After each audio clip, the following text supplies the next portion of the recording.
"Get out of my seat, or I will have security drag you out in handcuffs." Those were the first words Renata Cole heard when she reached Seat 2A on Skyline Continental Flight 4471 from Charlotte to Frankfurt. She hadn't said a word to anyone yet. She hadn't even set down her bag.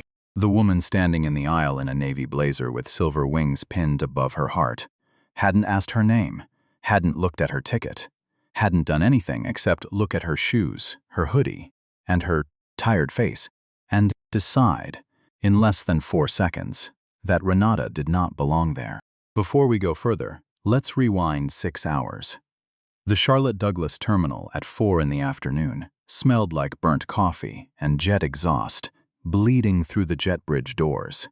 Fluorescent light bounced off polished floors scuffed by 10,000 rolling suitcases. Somewhere a toddler was screaming about a dropped stuffed rabbit, and a gate agent's voice crackled over a speaker that hadn't been serviced since the Obama administration. For most travelers, it was noise. For Renata Cole, it was a lullaby.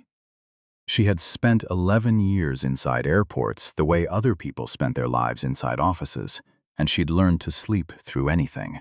She wore black leggings, gone soft at the knees, a gray hoodie with a cracked logo from a state university she'd attended on a partial scholarship, and sneakers that had walked more factory floors than most people would see in a lifetime. Her hair was pulled into a low knot that had come loose somewhere over the last 30 hours. Under her eyes sat two bruised half-moons, the kind that don't come from a bad night's sleep, but from 4 consecutive nights of them. She looked, by any honest measure, like a woman who had not slept and did not care what anyone thought about it. Slung across her body was a canvas messenger bag with a broken zipper pull, replaced by a twist tie. Inside, it sat a laptop worth more than most cars, not because of the hardware, but because of what was open on the screen. The final signature page of a $340 million acquisition of Halbrook Freight Systems, a deal that would make Vantage Rail and Air Logistics the largest privately held freight coordinator on the eastern seaboard, and would save 600 jobs in 3 Midwestern rail yards that had been 1 bad quarter away from shutting down for good. Renata Cole was the founder and chief executive of Vantage. She was also, as of 11 days ago, the company that had just signed an exclusive fuel and ground logistics contract with Skyline Continental Airlines at 4 of its largest hubs, including the one she was currently standing in. She didn't look like any of that. She looked like a woman who wanted 7 hours of uninterrupted sleep before landing in Frankfurt for a meeting with the German Federal Logistics Authority. She'd paid full fare for Seat 2A, first class, lie flat, aisle. Not an upgrade, not a favor. A $12,000 ticket, purchased 18 days earlier with her own corporate card, because she was too exhausted to fly coach and pretend otherwise. Boarding for Skyline Continental Flight 4471, first class and Sapphire Elite members may now board, the gate agent announced. Renata stepped forward, held out her phone, and let the machine read the code glowing on the screen. Beeped green. The agent, a young man with a name tag that said Marcus and eyes that said he'd rather be anywhere else, didn't even glance up. "Enjoy your flight, Miss Cole." She walked down the jet bridge into the cool tunnel that smelled like jet fuel and recycled air, and for the first time in 4 days, she let her shoulders drop. That relief lasted exactly 11 more steps. Standing at the aircraft door, blocking the curtain into first class with her arms folded over a crisply pressed uniform, was the flight's lead purser. Her name tag read B. Halloway. Her hair was sprayed into a blonde helmet, so structured, it looked load-bearing, and her smile was the kind that had been trained into muscle memory rather than felt. She was scanning boarding passengers, the way a bouncer sensed a line outside a club that doesn't want the wrong kind of people getting comfortable near the velvet rope. "Excuse me," Halloway said, stepping sideways to fill the aisle before Renata could pass. Her voice had the particular sharpness of someone enjoying the sound of her own authority. "Can I see your boarding pass?" Renata held up her phone again, the pass still glowing from the scan 30 seconds earlier. "Sure, 2A." Holloway didn't look at the phone. She looked at Renata's sneakers, her leggings, the twist-tied zipper on her bag, and finally, her face lingering there just long enough to make the assessment feel deliberate. "Ma'am, this is the first-class cabin. I think there's been some confusion with your ticket. Why don't you head back to your actual seat, and we'll get this sorted before pushback." "I don't need it sorted," Renata said, her patience already thinning after 4 sleepless nights. "I'm in 2A. I paid for it." "Digital passes glitch sometimes," Holloway said, her voice dropping into a tone people usually reserve for explaining something to a child. "The system will occasionally show an upgrade for someone who doesn't quite fit the profile of the cabin. I'll need to verify this manually." "Then verify it," Renata said. "I'd like to sit down." Holloway plucked the phone directly from Renata's hand, a violation of basic courtesy so casual it barely registered as rude to her at all. She scrolled the screen back and forth with the practiced disdain of someone checking a receipt for a return she already intended to deny. "Cole," she read aloud, like the name itself was suspicious. "And how did you come by this ticket? Employee pass? Companion fare?" "I bought it," Renata said, hardening. "Full fare. Corporate my phone back."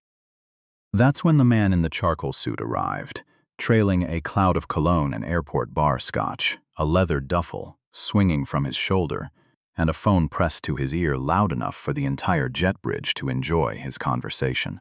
"What's the holdup?" He barked at no one and everyone, ending his call without so much as a goodbye. Holloway's entire face rearranged itself. "Mr. Draper," she beamed. "So good to have you back with us. Give me one moment. We have a small seating matter to resolve." Preston Draper. Renata recognized him instantly, the way you recognize a name from a business magazine you skimmed in a waiting room. A hedge fund manager who'd made headlines 18 months earlier for a short position against a mid-cap pharmaceutical company that had gone spectacularly, publicly wrong. He didn't look at Renata, he looked through her. "Am I in 2A today?" Draper asked. "That's my lucky seat." "There appears to be a duplicate booking," Holloway said smoothly, as if she were reciting from a manual instead of inventing the excuse in real time. "Miss Cole here will be reaccommodated." Draper finally glanced at Renata, up and down, the way you'd glance at a delivery driver, blocking your driveway. He laughed, a short dry bark. "Sweetheart, you look like you're here to load the bags, not fly in them." He stepped past her, shoulder brushing hers hard enough to make her stumble half a step, and dropped his duffel onto the seat that belonged to her. The heat that rose in Renata's neck wasn't about the insult. She'd spent a career being underestimated by men in expensive suits. It was about the theft happening in slow motion, in front of a dozen witnesses who were already pretending not to notice. "That is my seat," Renata said, low and level, looking directly at Holloway. "Ma'am, I am the lead flight attendant on this aircraft," Holloway said, drawing herself up. "I have full authority to manage seating for the comfort and safety of every passenger on board. There's clearly been a system error, and Mr. Draper is a Sapphire Elite member on this route weekly. You'll be reseated." "Reseated where?" Holloway tapped her tablet, not even bothering to feign a search. 34C is available. Middle seat, back galley. Or you're welcome to deplane and take it up with the gate agent, which will likely mean missing this flight entirely. Her tone made it clear which option she expected Renata to choose, and how quickly. "You're taking a $12,000 seat I paid for and giving it to him," Renata said, nodding at Draper, who was already accepting a pre-departure champagne with the satisfaction of a man solving a math problem for a room of children. "Because he looks the part, and I don't. I am moving you because I have the authority to," Holloway snapped, her hospitality mask slipping for the first time. "Take your bag and go to the back. or I will call for security and have you removed for disruptive behavior. We have a schedule. Disruptive behavior. The two words landed exactly the way Holloway intended them to. If Renata pushed further, she would be the passenger described in an incident report, using language designed to make her sound unstable. She could end up on a watch list. She could miss the Frankfurt meeting entirely, and with it, the signature that would keep 2,600 people employed through the winter. Fine, Renata said quietly. Smart choice, Holloway said, handing over a printed slip for 34C, with the crisp satisfaction of someone closing a very small, very cruel transaction. Back's that way. Keep walking until you smell the lavatories. Renata took the slip. She adjusted the strap of her messenger bag, and she turned to make the long walk past the lie-flat suites, past extra legroom, into the tight rows of economy where the recycled air went stale and the seatbacks pressed against her knees like a held breath. She didn't cry. She didn't raise her voice. But as she walked, she slipped her phone from her pocket, and she was not opening social media to complain. She scrolled to a contact she hadn't texted in 4 months. Watch that phone. It's going to matter in about 90 seconds. The walk to row 34 felt like a funeral procession for her own dignity. Passing through business class, she felt the eyes of strangers, filling in blanks she hadn't given them permission to fill. A woman in row 14 murmured to her husband, loud enough to be heard, "I hate when people try to scam an upgrade. Holds up the whole flight." Renata kept her face still. In 11 years of building a logistics empire from a single leased truck in Gastonia, North Carolina, she had learned to keep her face still through union threats, through bankruptcy scares, through a board meeting, where 3 men twice her age told her she was too young and too green to run a company this size. She could keep it still through this too. Row 34 sat directly in front of the lavatories, where the air hung thick and warm and slightly sour. In 34A, a heavyset man had already fallen asleep with his elbow, claiming 4 extra inches of her seat. In 34B, an infant was mid-scream, the kind of sound that seemed to vibrate directly against the teeth. There was no overhead bin space left. Every compartment for 6 rows had been colonized by the oversized bags of first-class passengers who'd boarded first and taken the space meant for everyone. Renata wedged her bag under the seat in front of her, pressed her knees into the tray table, and sat with her spine straight, because slouching, tonight, felt like surrender. Holloway appeared a few minutes later on what she framed as a safety check, but was, in truth, a victory lap.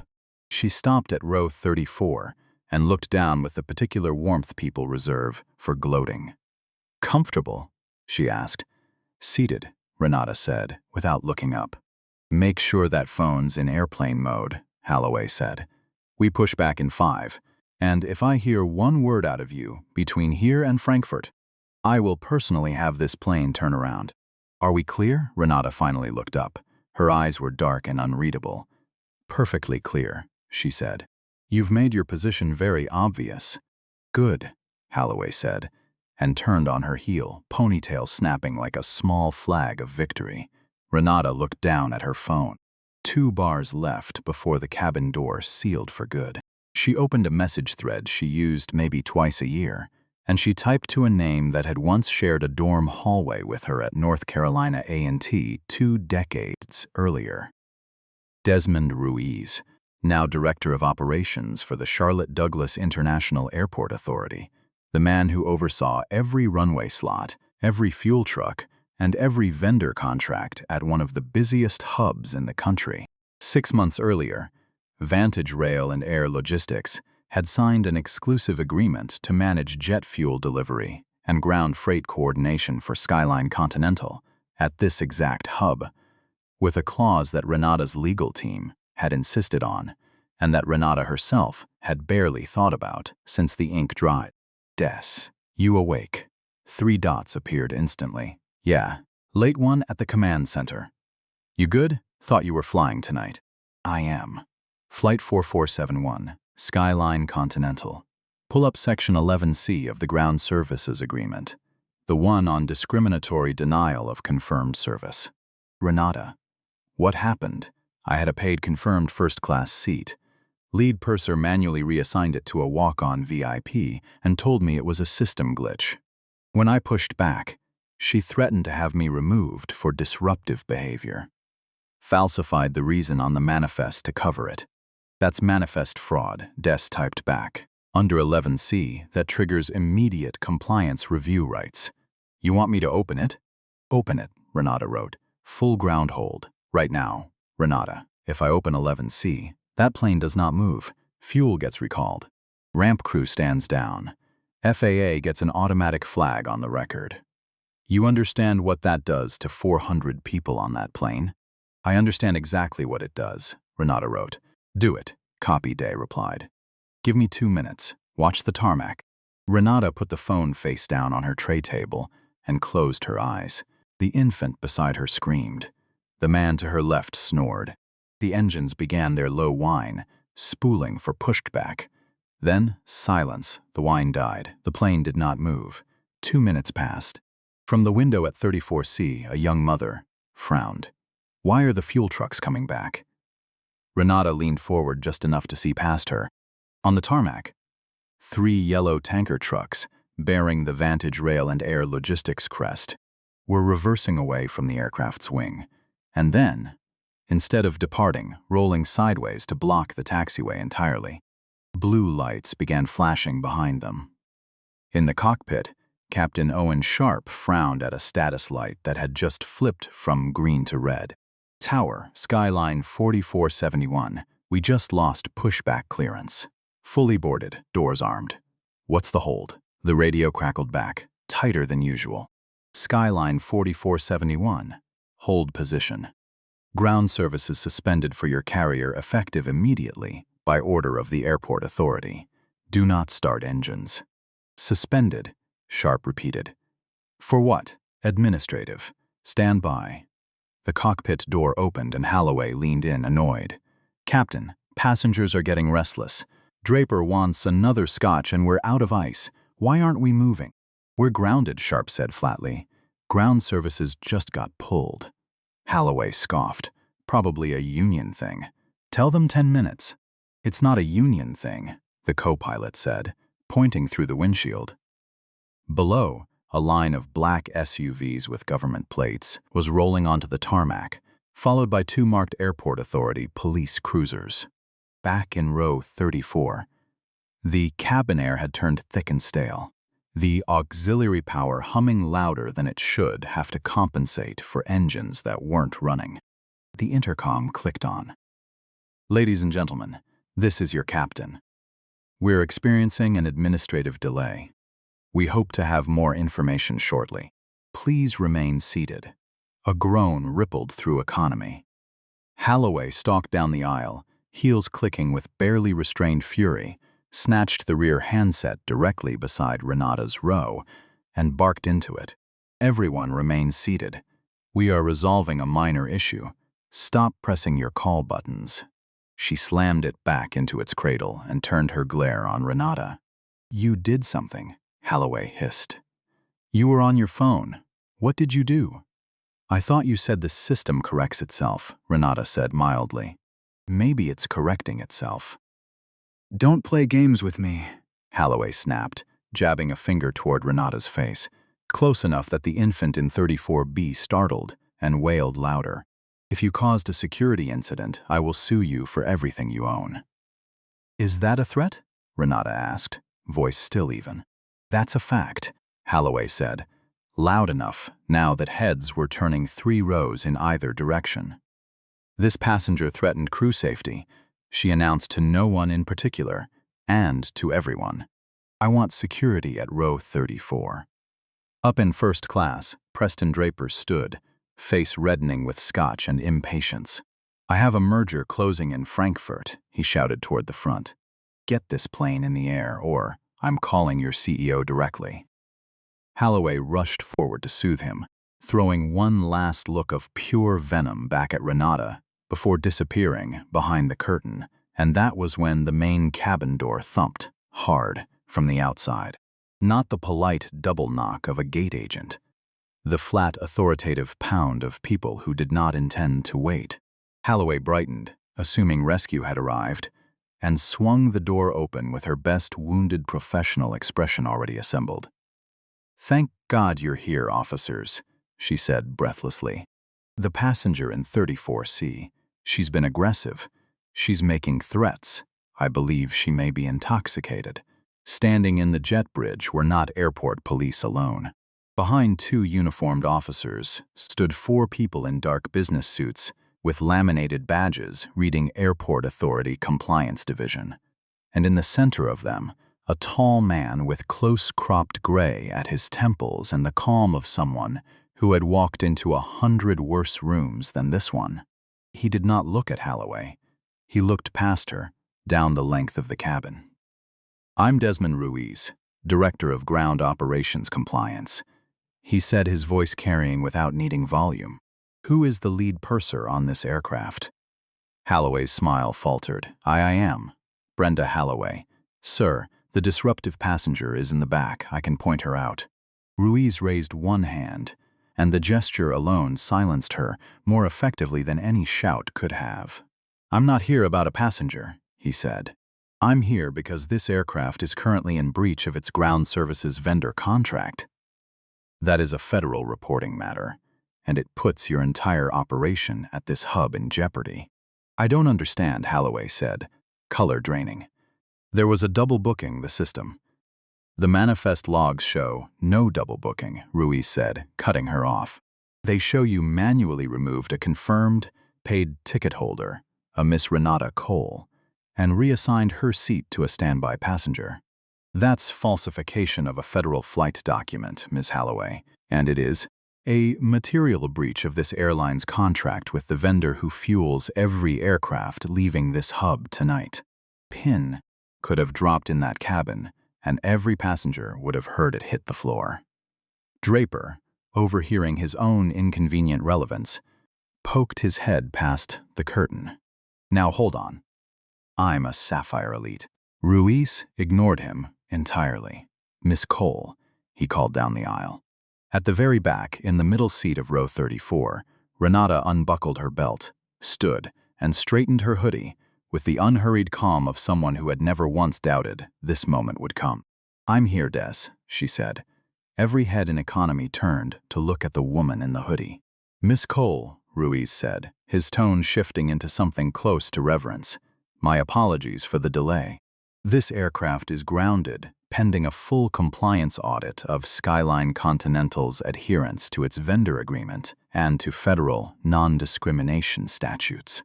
Holloway's mouth opened and closed twice before any sound emerged. You know her?" Ruiz looked at Holloway with something between pity and disbelief. "Ms. Holloway," he said, "you just pulled the founder and CEO of Vantage Rail and Air Logistics out of a seat she paid for in full. Do you understand whose company fuels this aircraft? Whose contract keeps every plane at this hub in the air? You didn't just insult a passenger tonight. You tried to bully the woman who owns the ground this airline is standing on." The silence that followed was total. It pressed against the eardrums like altitude change, thick and physical. The infant, as if sensing the shift, finally stopped crying. Somewhere in the galley, the coffee maker hissed, absurdly ordinary against the wreckage unfolding around it. Holloway stood frozen near the cockpit door, one hand still half raised, as if trying to physically push the words back out of the air. CEO, fuel contract. The words wouldn't organize themselves into anything she could use. She looked at Ruiz, hoping to find the flicker of a joke somewhere in his face. She found none. At the back of the plane, Renata Cole reached down, unhurried, and pulled her canvas bag from beneath the seat. The twist-tied zipper scraped softly against the carpet, a small, undignified sound that somehow carried the length of the fuselage. She stood, straightened her hoodie sleeves over her wrists, and began to walk. The distance from row 34 to row 1 was roughly 100 feet. Tonight it felt longer than the flight itself. She passed row 30, where a man who had muttered about scam artists 20 minutes earlier buried his face in a safety card, ears burning red. She passed row 20, where a teenager slid his phone up, recording low against his chest, careful not to be noticed. She passed the curtain into premium economy, then business, and with every row, the story in the cabin rewrote itself. 10 minutes ago, she had been the problem. Now she was the reckoning, and the crew were the ones who had become, very suddenly, very small. When she stepped through the curtain into first class, the air was cooler, and it smelled faintly of the orchids the airline placed in the galley for exactly this cabin and no other. She stopped 3 feet from Holloway. Up close, the woman's unraveling was visceral. A bead of sweat cutting a track through her foundation, her posture collapsed, her breath coming shallow and fast. "You told me to sit down and be quiet, or you'd have the plane turned around," Renata said, her voice low, even, and somehow more devastating than a shout could ever be. So I sat down, I was quiet, and here we are. "Miss Cole, the manifest just said Cole." "It didn't say your title," Holloway stammered, eyes darting to Ruiz for a lifeline she wasn't going to get. "And that made it acceptable?" Renata asked, stepping half a pace closer. "If I were a teacher flying home from a conference, if I were a nurse coming off a double shift, if I were a college kid flying to see her dying grandmother, would that have been fine too?" Holloway's voice cracked, dry and small. "You didn't check the manifest for a double booking," Renata continued, and there was no anger in her voice at all, which somehow made it worse. "You checked my sneakers. You checked my hair. And you decided, in about 4 seconds, that I didn't belong in a seat I'd already paid for. This bag," she said, lifting the canvas strap slightly, "holds the paperwork for a merger that keeps 2,600 families employed through the winter. And you treated the woman carrying it like a stowaway. Because I choose comfort over performance when I've been awake for 4 days straight." Holloway gripped the bulkhead wall to stay upright. "I can fix this," she whispered. "I'll move Mr. Draper back. I'll get you a voucher anywhere in the world, first class, on the house." "A voucher," Renata repeated, and let out a short, humorless breath that wasn't quite a laugh. "You think I want a free ticket on the airline that just tried to erase me from its own passenger list?" "Look." The booming voice cut through the tension before Holloway could answer. Preston Draper stepped out of 2A, glass of half-melted scotch still in hand, tie loosened, face flushed with entitlement, and Macallan in equal measure. "I've been listening to this for 10 minutes. So she's some CEO. Fine. Congratulations. I managed $2.3 billion in assets. Are we really holding an entire aircraft hostage over a seating mix-up?" He turned to Ruiz. "Officer, whoever you are, clearly the flight attendant made a mistake. It's embarrassing, fine. But I am not giving up this seat. I have a call with Frankfurt in 6 hours. That's worth more than this whole plane." Renata turned her head, not her body, just her head, to look at him directly. "Mr. Draper," she said, "you shorted Halbrook Pharmaceuticals in 2023, and it cost your fund $40 million in redemptions. You are currently the subject of an active SEC inquiry into your trading activity around Meridian Health Networks. And that call in Frankfurt is not a merger. Teats. It's a liquidity meeting with a private lender, because 2 of your own partners are threatening to force you out of the fund by spring." Draper's glass stopped halfway to his mouth.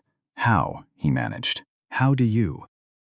"Because Vantage manages the freight contracts for 3 companies whose boards I sit on," Renata said, "and one of them holds paper on your fund. You are not a VIP tonight, Mr. Draper.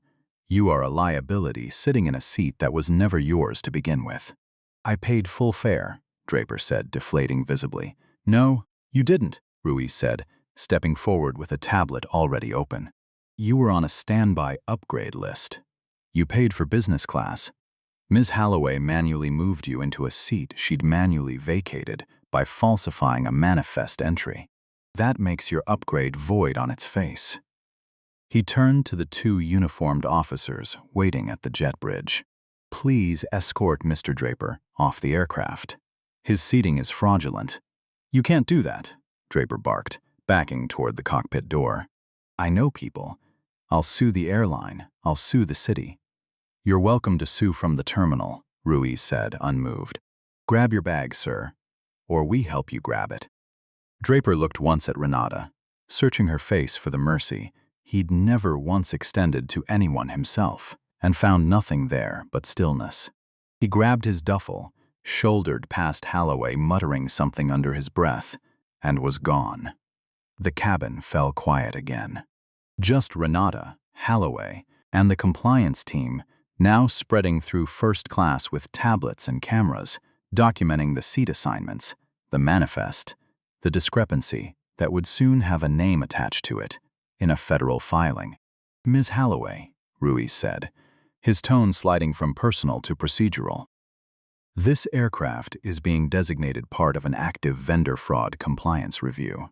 I'm issuing a full ground hold on Flight 4471.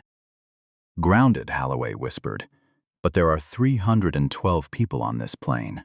"They'll be deplaned and rebooked," Ruiz said. "Skyline Continental will be covering every hotel room, every meal voucher, every rebooking fee tonight. And you, Ms. Holloway, are relieved of duty effective immediately, pending a full review and a mandatory fitness for duty evaluation." "A fitness evaluation," Holloway said, her voice barely audible now. I haven't done anything." "You falsified a federal manifest document and threatened a paying passenger with removal to cover it up," Ruiz said. "That's not a judgment call. That's a fireable offense with your name on it in writing." Holloway's fingers went to the silver wings pinned above her heart, fumbling at the clasp with hands that had gone unsteady. 15 years, she murmured, more to herself than to anyone in the cabin. 15 years I've worn these. Renata watched this without satisfaction. There was no triumph in her chest, only a heavy, settled certainty. The particular exhaustion of a person who has just finished doing something necessary and unpleasant. "Des," she said, turning to Ruiz, "I want to finish this conversation before anyone leaves this aircraft." Deplaning Flight 4471 was unlike any deplaning Charlotte Douglas had witnessed in years. There was no scramble for overhead bins, no impatient shuffle toward the exit. It was slow, and it was silent, and everyone on board could feel that something in the order of the world had quietly, permanently shifted. Captain Sharp's voice came over the intercom, sounding a decade older than it had 2 hours earlier. "Ladies and gentlemen, due to a regulatory compliance issue, this aircraft has been grounded by airport authority order. Please gather your belongings. Agents at the gate will assist with rebooking." He didn't say mechanical failure. He didn't blame weather. He said regulatory compliance issue, and the vagueness of it frightened people more than turbulence ever could. As economy passengers filed forward, they had to pass back through first class to exit, and they saw the tableau frozen there, like a photograph nobody had asked to take. Renata Cole, sitting quietly now in seat 2A, the seat she had fought for, hands folded in her lap, staring out at the wall of yellow tanker trucks still blocking the taxiway. Brenda Holloway on the jump seat near the galley, head in her hands, mascara tracking down her cheeks in dark, uneven lines, no longer checking anyone's boarding pass, and the compliance officers standing quiet guard, like witnesses at the reading of a verdict. No one spoke to Renata as they passed, but the dynamic in the cabin had inverted completely. The judgment that had followed her to the back of the plane an hour earlier was gone, replaced by something closer to reverent silence. The teenager from row 20, whose name was Julian, didn't just walk past. He kept his phone low against his chest, camera lens angled up, capturing Holloway's collapsed posture, the compliance badges, and finally, Renata's profile, calm and unmoving, as he slipped onto the jet bridge and immediately uploaded the footage with the caption, "Flight attendant kicks black CEO out of her own paid seat." She grounds the whole airline in response. Within 12 minutes, it had 40,000 views. By the time the last passenger cleared the gate, it had crossed 1 million, and the algorithm, sensing blood, kept feeding. 800 miles away, in the darkened operations center at Skyline Continental's Nashville headquarters, a night shift director named Wallace Pruitt was staring at a bank of monitors when a junior analyst called out, voice cracking. "Sir, we've got a problem at Charlotte. I know, flight's delayed, crew timeout probably. It's not a timeout, sir. It's a ground hold, physically blocked by the fuel vendor." Pruitt's coffee stopped halfway to his mouth. Blocked by who? Vantage. The analyst pulled up the live tower camera feed. Pruitt saw the yellow trucks. He saw the flashing blue lights. Then his phone buzzed with a frantic call from the Charlotte gate manager, and his email chimed with a company-wide alert, flagging a viral video with his airline's name in the caption. He watched the first 30 seconds. He watched Holloway snap at a passenger for disruptive behavior. He watched a woman in a gray hoodie get marched to the back of the plane like cargo. He didn't call the gate. He called the emergency line for Skyline's senior vice president of customer experience, a man named Foster Kingsley, and when Kingsley picked up, groggy and irritated, Pruitt said only, "Wake up. We just detonated our own airline at Charlotte Douglas." Back on the grounded aircraft, the cabin lights had been switched from mood purple to the harsh white of maintenance lighting, exposing every stain on the carpet and every crumb ground into the seat cushions. It was just Renata, Ruiz, the compliance team, and Holloway now, and the plane felt less like an airplane than a courtroom whose jury had already deliberated. At 9:40 that evening, heavy footsteps pounded up the jet bridge, and Foster Kingsley burst through the cabin door, tie askew, sweat shining across a balding scalp, having run through the terminal bypassing 3 separate security checkpoints on the strength of his executive badge alone. He looked at the compliance officers. He looked at Holloway, who shrank into her jump seat, as though trying to fold herself out of existence. Then he looked at Renata, and produced, from somewhere, a corporate smile built for exactly this kind of emergency. "Ms.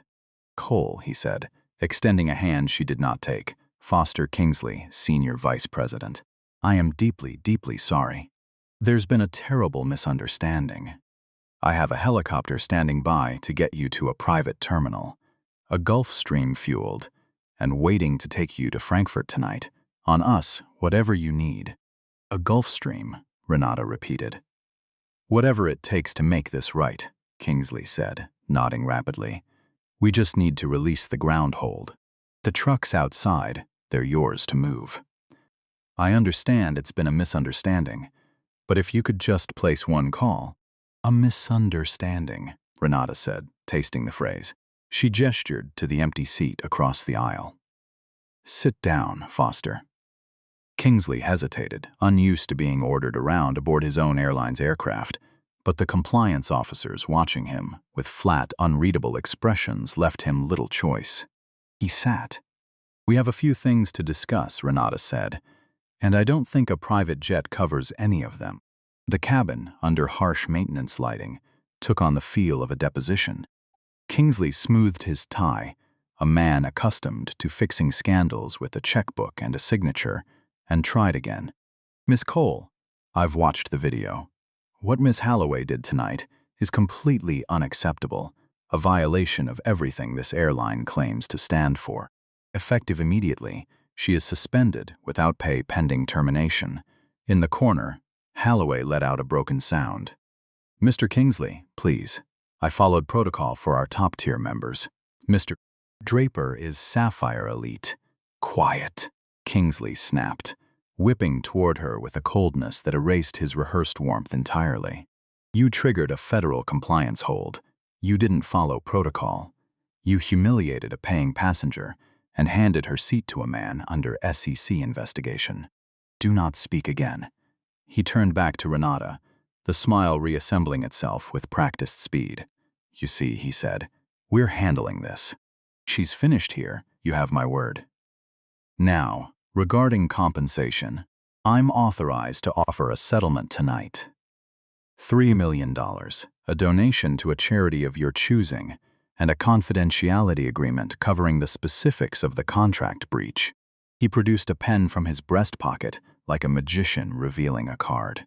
We just need those trucks moved.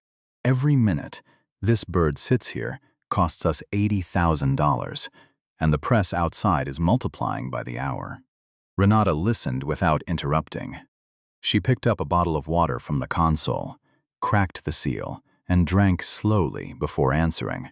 $3 million, she said. That's a serious number, Foster. It is, Kingsley said, sensing traction. A gesture of good faith. And you think Brenda is the problem, Renata said. She is the problem, Kingsley said immediately. She went rogue tonight. No, Renata said, and her voice cooled by several degrees. She didn't go rogue. She did exactly what your incentive structure trained her to do. She leaned forward. I've seen your internal yield management memos, Foster. My team reviewed them during due diligence before we signed the ground services contract. Skyline pays quarterly bonuses to lead crew for prioritizing your top-tier members over standard confirmed passengers. You call it revenue protection. Brenda wasn't improvising. She was chasing a number on a spreadsheet you built. Kingsley's mouth opened and nothing came out for a long moment. That's confidential operational data, he said finally, quieter now. I'm your vendor, Renata said. I have access to your operational logistics because I have to keep your planes fueled on schedule. I read everything, Foster. Everything. She stood, walked the few steps to where Holloway sat trembling, and looked down at her without cruelty, which somehow made it land harder.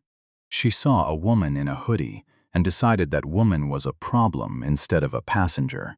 Renata said to Kingsley, without breaking eye contact with Holloway, "That's on her." But you built the system that rewarded her for making that decision. You handed her the incentive and called it customer service. She turned back to Ruiz. Des, what's the current status of the vendor agreement? Ruiz opened a leather folder.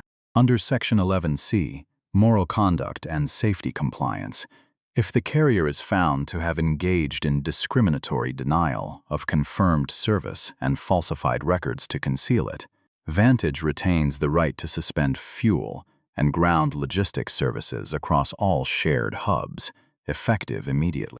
Kingsley's face went the color of old paper. Suspend services. You cannot be serious. We have 280 departures out of the eastern seaboard before 6 a.m. If you don't fuel them, none of them fly.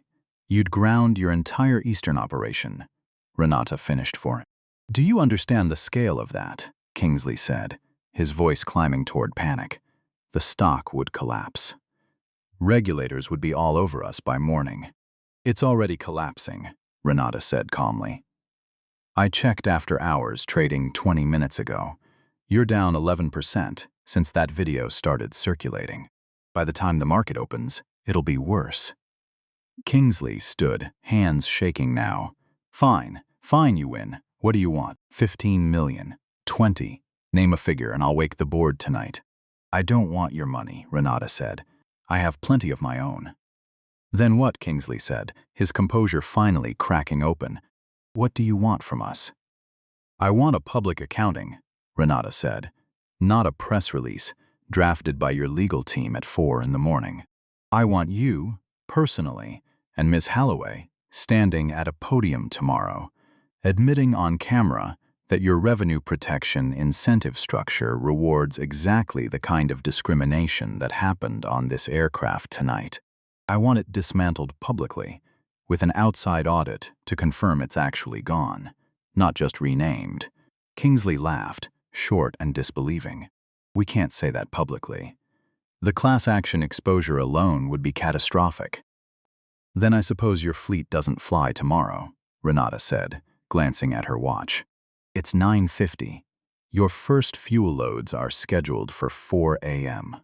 You have a little over 6 hours to decide whether Skyline Continental still exists as a functioning airline by breakfast. She picked up her canvas bag and turned to Holloway, who looked up with red, swollen eyes. All the armor of the last hour burned away into something small and exposed. "I'm not going to sue you," Renata said, and her voice, for the first time all night, softened slightly, not with forgiveness, but with something closer to finality. "I don't need to. You did that to yourself the moment you decided my sneakers told you more about me than my boarding pass did. This footage isn't going anywhere, Brenda. Every time someone searches your name for the rest of your career, this is what they'll find." She walked up the aisle toward the exit. Ruiz and the compliance team followed. Behind her, Kingsley scrambled after them, one hand catching the doorframe. "Miss Cole, wait. We need to negotiate the terms." "I'm not negotiating," Renata said without turning around. "I'm enforcing a contract." She stepped out onto the jet bridge, into a hallway of camera flashes that had already begun to gather at the gate, and walked toward the terminal at her own unhurried pace, leaving Kingsley and Holloway alone in the hollow, brightly lit fuselage, surrounded by the silence of a shutdown that was only just beginning. By sunrise, the departures board at Charlotte Douglas was a wall of red. Cancelled, cancelled, cancelled, the 4 a.m. Fuel deadline had come and gone with the Vantage truck Stokes still parked, and by the time the opening bell rang on Wall Street, Skyline Continental's stock had lost 19% of its value, close to $900 million in market capitalization, gone before most of the East Coast had finished its first cup of coffee. The press conference happened on the tarmac, not in a hotel ballroom, directly in front of the grounded aircraft. Cameras from 4 networks angled up at a podium where Foster Kingsley stood looking like a man who hadn't slept. Because he hadn't. Beside him, in a plain gray suit, stripped of any airline insignia, stood Brenda Holloway.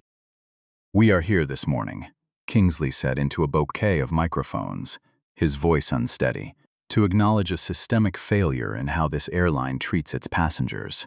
We confirm the existence of an internal incentive program that prioritized certain travelers over others in a way that enabled discriminatory conduct. Effective immediately, that program is eliminated, and we have engaged an independent auditor to verify its removal." He paused, throat working. "We also confirm the resignation of our lead flight attendant on Flight 4471, and we are cooperating fully with federal regulators regarding a passenger, Mr. Preston Draper, whose financial conduct came to light during our review of last night's events." Renata watched the broadcast from a quiet conference room in Vantage's Regional Operations Center overlooking the very tarmac where it had all happened, a mug of black coffee cooling in her hand. Desmond Ruiz stood beside her, arms crossed, watching the same screen. "You did that," he said, "forced a publicly traded airline to its knees in 12 hours. "I didn't force anything," Renata said, taking a slow sip. "I just turned the lights on. They built the mess themselves. I just made sure everyone could see it." 6 months later, the reckoning that followed wasn't a single wave. It was a slow, grinding tide that reached further than anyone in that cabin could have guessed. Preston Draper was indicted 11 weeks after the video first surfaced. The SEC inquiry that Renata had referenced offhand on the jet bridge turned out to be the tip of a much larger fraud investigation into a fund he'd used to launder proceeds through a shell logistics company. His assets were frozen, his Hamptons property seized by federal marshals, and he awaited trial from a small apartment in Jersey City that his former partners liked to joke about openly at industry dinners. An internal audit at Skyline Continental, conducted by an outside firm at Renata's insistence and published in full rather than quietly filed away, revealed that Brenda Holloway's conduct had not been an isolated lapse. 2 prior complaints against her, from 2 other passengers on 2 other flights, had been logged in the airline's internal system, and never once acted upon, flagged, buried, and forgotten by a company more interested in protecting its uniforms than its passengers. Holloway was not offered a quiet severance or a graceful exit. She was terminated with cause. The finding entered permanently into her employment record. She tried for a while to find work with 2 smaller regional carriers. Both declined after a basic background search turned up her name attached to a viral headline that refused to fade from the first page of any search result. 6 months to the week after Flight 4471, Renata found herself back at Charlotte Douglas on an ordinary Tuesday afternoon, flying out on a different airline entirely for a routine board meeting in Atlanta. She stopped at a kiosk near her gate to buy a bottle of water. "That'll be $4.25, the woman behind the counter said, not looking up, sliding the bottle across a scuffed countertop. Renata glanced down. The woman wore the shapeless polyester uniform of an airport concessions contractor, her once sprayed blonde hair now pulled back in a plain, fraying elastic. Her name tag read simply Brenda. Brenda looked up to hand over the change and froze. Recognition crossed her face like a physical blow, the gray hoodie peeking from beneath Renata's coat collar, the same tired, steady eyes. The woman who had once decided who was worthy of comfort and who wasn't, was now making change for the very people she used to look past. Neither of them spoke for a moment. Brenda's hand trembled slightly as she pushed the water bottle the rest of the way across the counter. "I heard what happened," Brenda finally said, voice barely above a whisper. "After about the other passengers, the ones before you. I told myself I never saw color, that I was just following protocol. I was lying to myself the whole time. I'm sorry. Not because I got caught. Because I know now what it cost people before you even walked up to that gate." Renata studied her for a long moment. There was no triumph in it, only the quiet, careful weighing of whether an apology was real or simply convenient. She decided, watching Brenda's hands still shaking around nothing, that this one finally was real. "Keep the change," Renata said gently. Then after a beat, "I hope you meant that." "I did," Brenda said. "I do." Renata nodded once, picked up her water, and walked on toward the gate where the doors would open for her, without question, not because of a title on a business card, but because of everything she had built with her own 2 hands long before anyone in a navy blazer ever tried to decide whether she belonged. The story of Flight 4471 was never really about a boarding pass. It was a reminder that the people we dismiss without a second look are so often carrying more weight, more consequence, and more quiet dignity than we will ever bother to notice, and that the cost of getting that wrong doesn't always show up right away, but it always, eventually, comes due. If this story stayed with you, not because of how it ended, but because you recognized someone in it, share it with someone who needs the reminder that they are never invisible. And leave a comment. Have you ever stood in that cabin, on either side of it? I read every single one.